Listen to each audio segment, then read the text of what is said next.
بسم اللہ الرحمن الرحیم۔ السلام علیکم جماعت دہم بیٹے، آج آپ کے اسلامیات کے کام میں ہم آپ کا موضوعاتی مطالعہ حقوق العباد اس کا حصہ دوم پڑھیں گے۔ اس سبق کے حصہ اول میں ہم نے یہ جانا کہ حقوق العباد میں کن کن لوگوں کے حقوق شامل ہیں، اور ہم نے مشقی سوالات 1 تا 5 ہم نے یاد بھی کیے۔ اب اس ہفتے میں ہم جو قرآن کا کام کر رہے ہیں، پچھلے ہفتے ہم نے دعائے قنوت پڑھی تھی، دعائے قنوت کے ساتھ ہم نے سورہ قریش اور سورہ 3 کا اعادہ کیا تھا۔ اس ہفتے میں ہم آپ کے قرآن والے کام میں آپ کا حصہ احادیث جو ہے ان کی دہرائی کریں گے۔ آپ نے حصہ احادیث جو ہے وہ ما ترجمہ دہرانا ہے، اور اس کے ساتھ آپ نے نماز کا اعادہ کرنا ہے، یعنی آپ نے نماز دہرانی ہے اور احادیث والا حصہ آپ نے دہرانا ہے۔ بیٹے حقوق العباد والے چیپٹر میں ہمارے کچھ ایک جو مشقی سوال ہے وہ رہ گیا تھا، جو لانگ کوسچن ہے وہ رہ گیا تھا، ہم نے اس کا حل کرنا ہے، اور اس کے بعد اس کے مختصر سوالات اور دائرے والے سوالات ہم دیکھیں گے۔ یہاں پر آپ کا سوال نمبر 6 ہے کہ ہمسایوں کے حقوق کے بارے میں کیا تاکید فرمائی گئی ہے، اس پر ایک جامع نوٹ لکھیے۔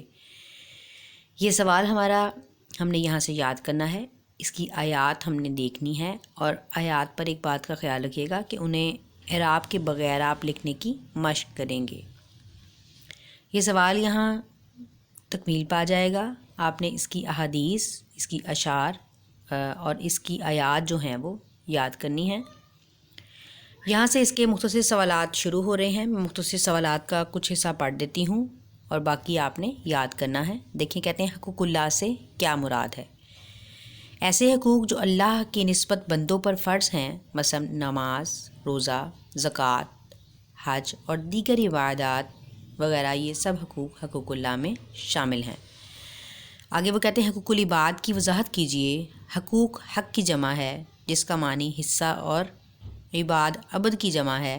عبد کا معنی بندہ، یعنی دونوں لفظوں کو ملا کر اس کا معنی بتایا جائے تو اس کا مطلب ہے بندوں کے حقوق، ٹھیک ہے، اور جو بندوں کے حقوق ہیں وہ حقوق العباد کہلاتے ہیں۔ اگلا سوال ہے، کہتے ہیں حضرت محمد صلی اللہ علیہ وآلہ وسلم کی سیرت طیبہ نے کن کن چیزوں کو تحفظ فراہم کیا؟ حضرت محمد صلی اللہ علیہ وآلہ وسلم کی سیرت طیبہ نے انسانی زندگی، انسانی عزت و ناموس اور مال و اسباب کو تحفظ فراہم کیا۔ اگلا سوال ہے، کہتے ہیں حضرت محمد صلی اللہ علیہ وآلہ وسلم نے امانت کے بارے میں کیا فرمایا؟ رسول صلی اللہ علیہ وآلہ وسلم نے امانت کے بارے میں فرمایا، حضرت محمد صلی اللہ علیہ وآلہ وسلم نے امانت کے بارے میں جو فرمایا کہ اگر کسی کے پاس امانت رکھوائی جائے تو وہ اس بات کا پابند ہے کہ امانت رکھوانے والا جب اپنی امانت طلب کرے تو فوراً اس کی امانت اسے واپس کر دی جائے۔ آگے قتل عمد اور قتل غیر عمد کی تعریف کیجیے، نیز ان کی دیت بیان کیجیے۔ اب قتل عمد دیکھیے، کہتے ہیں کسی کو جان بوجھ کر ارادتاً کسی بھی چیز سے مار دینا قتل عمد کہلاتا ہے، یعنی جان بوجھ کر قتل کر دینا۔ قتل عمد کی دیت کیا ہے؟ خون کا بدلہ خون ہے۔ اگر مقتول کے ورثہ جو ہیں وہ قاتل کو معاف کر دیں تو وہ کوئی دیت نہیں ہوگی۔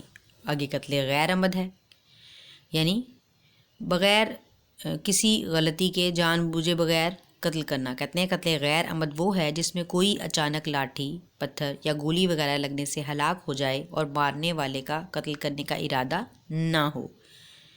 اب قتل غیر عمد کی دیت کیا ہے؟ کہتے ہیں قتل غیر عمد کی دیت 100 اونٹ ہیں۔ اگر مقتول کے ورثہ قاتل کو معاف کر دیں تو اس کی کوئی دیت نہیں ہے۔ بیٹے یہاں آپ کے سامنے بالترتیب سوالات کے جوابات چل رہے ہیں، آپ انہیں پڑھتے جائیں گے اور آپ انہیں یاد کر لیں گے، اور یاد کرنے کے ساتھ ان کی تحریری مشق بھی دیکھ لیں گے اپنے رف رجسٹرز پر۔